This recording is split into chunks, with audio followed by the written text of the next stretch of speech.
Bonjour et bienvenue sur la petite vidéo de présentation du module Kagem, donc une vidéo temporaire parce que j'ai pas le temps de faire quelque chose de propre, donc vous m'excuserez au niveau de la présentation.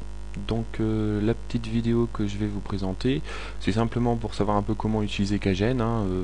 C'est quelque chose que je voulais faire pour le 100 millième téléchargement de Kagem sur AMO, addons.mozilla.org. Donc c'est parti. Donc pour démarrer Kagem, bon là moi j'ai un petit bouton que je suis allé chercher dans le menu personnalisé qu'on peut trouver ici en cliquant droit. Sinon si vous venez de télécharger Kagem, c'est affichage, panneau latéral et Kagem.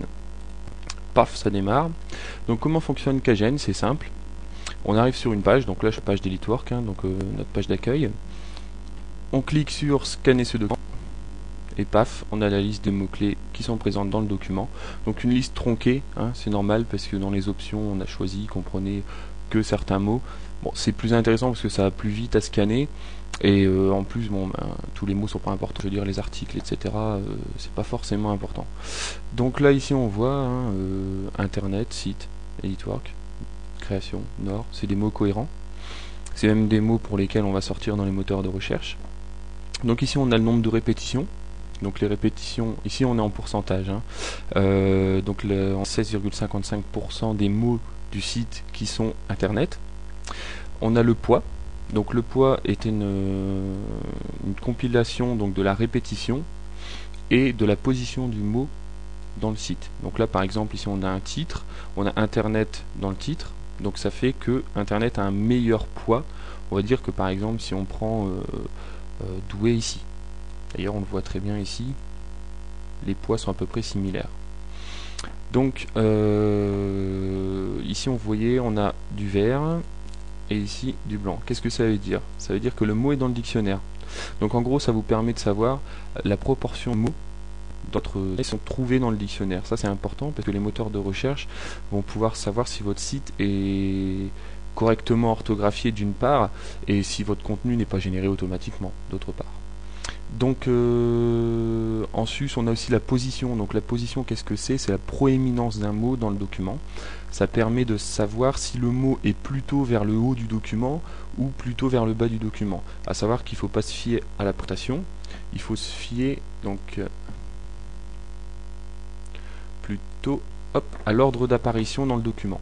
Donc là ici on a enlevé les styles et on voit bien que par exemple tout ce qui est ici en bas, ça va être beaucoup plus loin dans le document que ce qui est en haut, et donc du coup nous on part sur le principe que le moteur de recherche le prend en compte.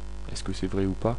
Là on n'est pas vraiment dans les petits papiers des moteurs de recherche, donc on ne peut pas vous le dire avec certitude. Ici on a un deuxième onglet, donc l'onglet statistiques. Alors cet onglet permet d'avoir quelques petites stats, sachant qu'il faut prendre ça avec des pincettes, c'est pas non plus parole d'évangile. Donc le nombre total de mots, jusqu'ici tout va bien. Le nombre de mots conservés, donc c'est-à-dire le nombre de mots qui figurent dans notre liste. La richesse du vocabulaire. Alors la richesse du vocabulaire, qu'est-ce que c'est? C'est le nombre de mots différents qu'il y a dans votre site internet. Ça permet de... vous savez tous que normalement dans la langue française on doit utiliser très peu de répétitions. Donc du coup ça vous permet d'avoir une idée de la qualité de votre document. Peut-être que les moteurs de recherche l'utilisent, on ne sait pas.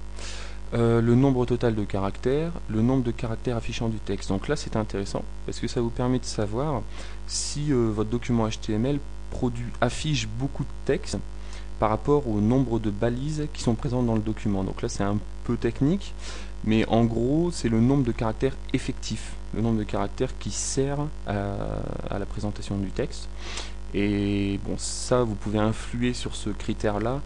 Par exemple si vous mettez vos styles dans les feuilles de style externes, vos scripts dans des feuilles de style externes, et que vous évitez d'utiliser trop de noms de classe, des choses comme ça. Donc là au niveau du dictionnaire, le nombre de mots reconnus, 171, le nombre de mots inconnus, donc ça typiquement c'est les noms propres. Ça vous permet d'avoir à peu près la richesse du texte en pourcent. Donc là on voit qu'on a une bonne richesse du texte.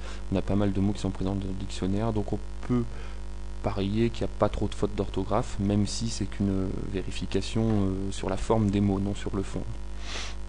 Donc ici on a un petit nuage, donc ce petit nuage permet d'avoir une représentation graphique pour les gens qui sont plus graphiques des mots les plus importants dans le site.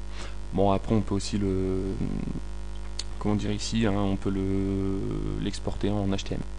Si on a pas mal d'options que je vous laisserai découvrir, donc sachant que vous avez le petit tutoriel sur Kagene et vous avez une question-réponse qui vous permet de, disons, de savoir à peu près où vous mettez les pieds. Vous pouvez personnaliser les balises, donc là à faire si vous êtes quand même connaisseur en référencement.